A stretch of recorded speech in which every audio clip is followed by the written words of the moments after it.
किसान भाइयों, अभी हमने आप पिछले दिनों जो आपसे बातचीत किया उस पे हम लोगों ने ये जाना कि खेत में अभी क्या क्या काम किया जाना है।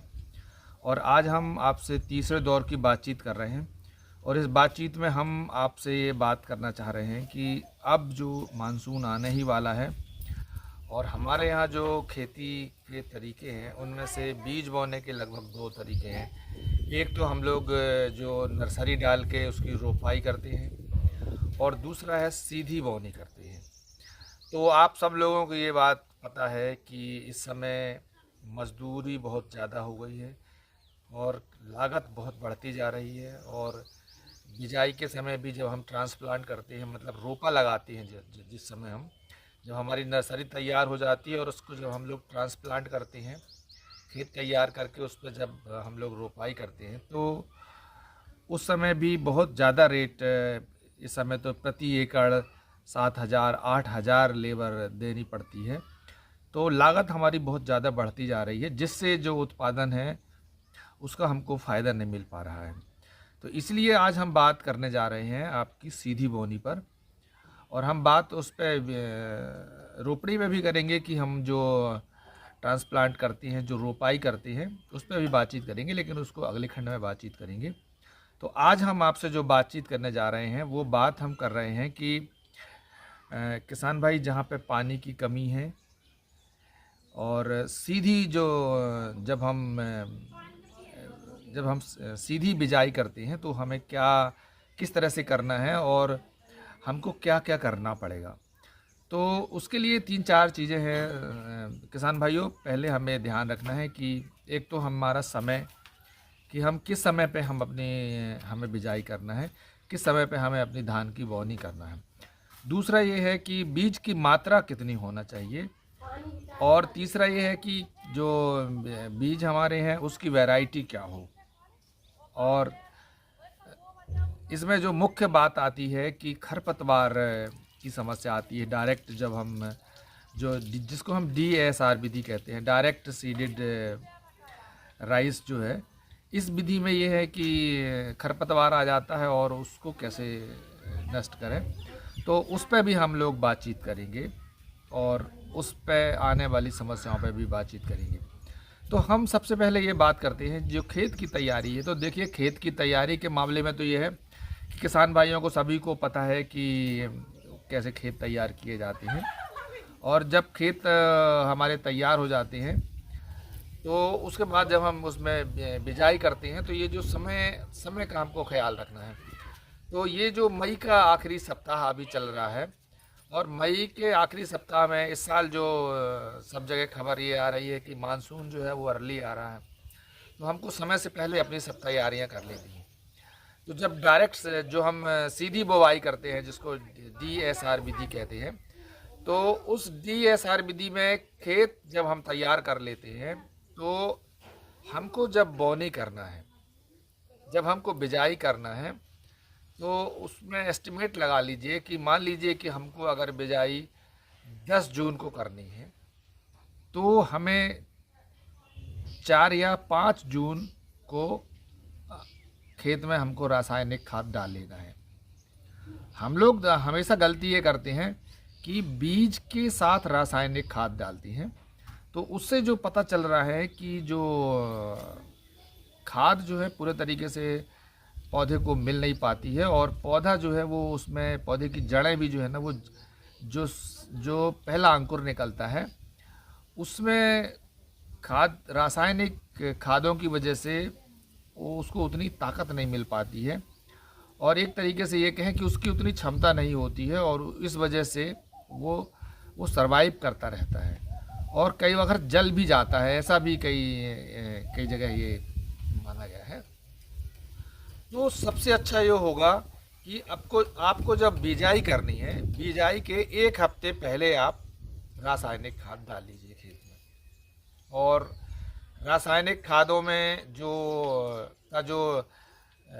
डोज है वो कितना होगा, जिसको हम बेसल डोज कहते हैं, वो बेसल डोज क्या होगा।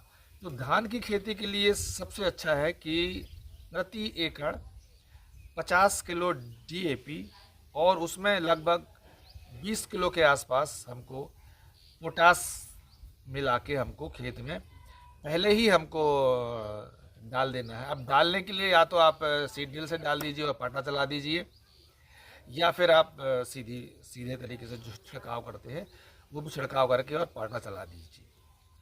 तो इससे ये होगा कि जो आपकी उर्वरक है वो आपके खेत में काम करना शुरू कर देगी, और जब आप एक हफ्ते बाद उसमें आप बीज डालोगे तो बीज के अंकुरण को जो जिस तरह के पोषक तत्वों की ज़रूरत चाहिए है वो उसे तुरंत मिल जाएगा।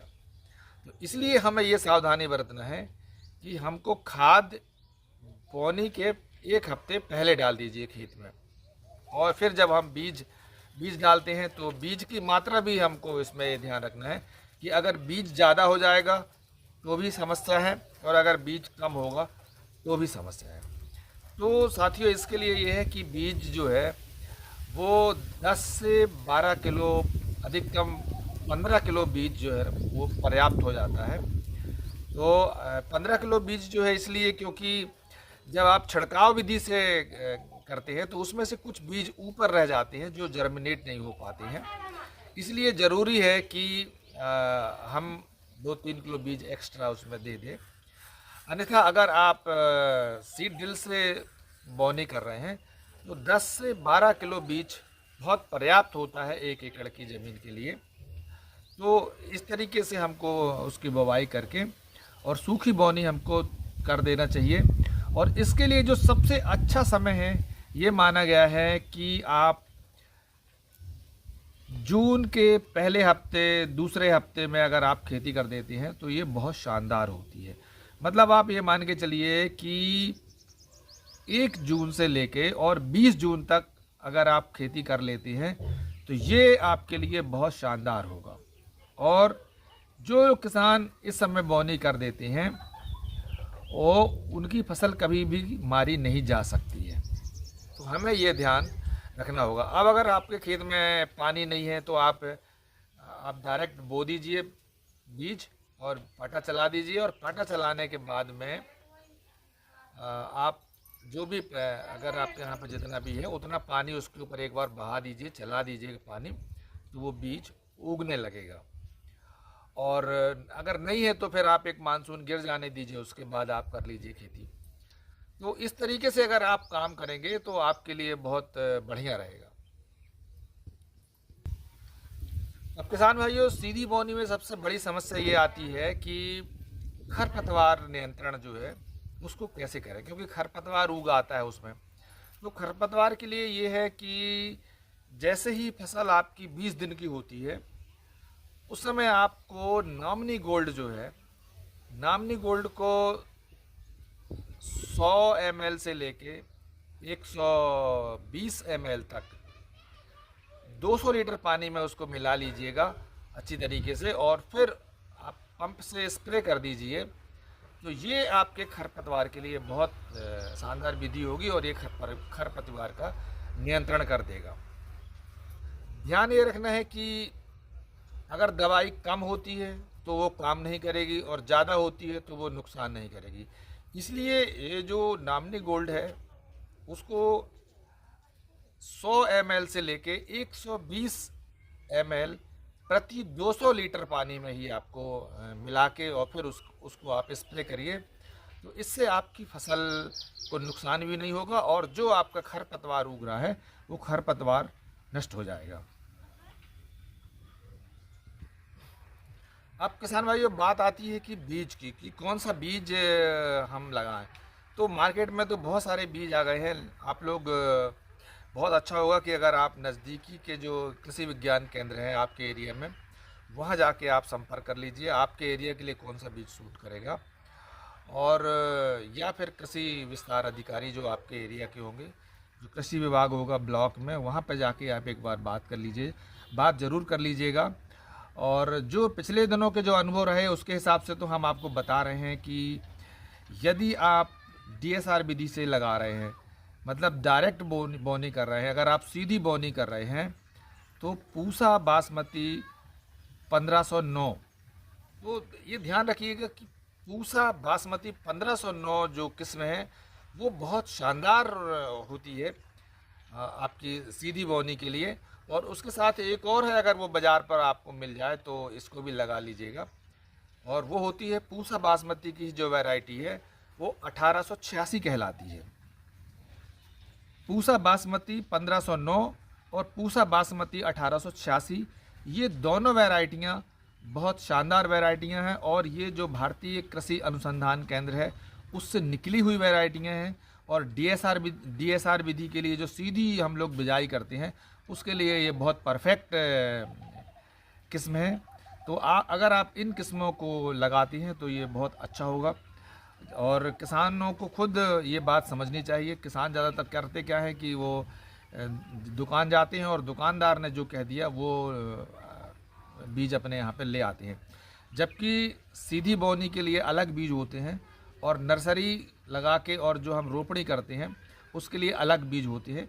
इसीलिए हम जो पिछले अनुभव रहे हैं उसके हिसाब से हम आपको ये सजेस्ट कर रहे हैं कि पहली बात तो ये है कि अपने एरिया के कृषि विज्ञान केंद्र में जो विशेषज्ञ हैं उनसे बात कर लीजिएगा। दूसरा, जो आपके ब्लॉक में जो सहायक कृषि विस्तार अधिकारी हैं या कृषि विस्तार अधिकारी हैं उनसे बात कर लीजिएगा। और तीसरा, हम आपको जो सजेस्ट कर रहे हैं वो ये है कि पूसा बासमती की 1509 और पूसा बासमती की 1886, ये दोनों वैरायटियाँ बहुत शानदार हैं।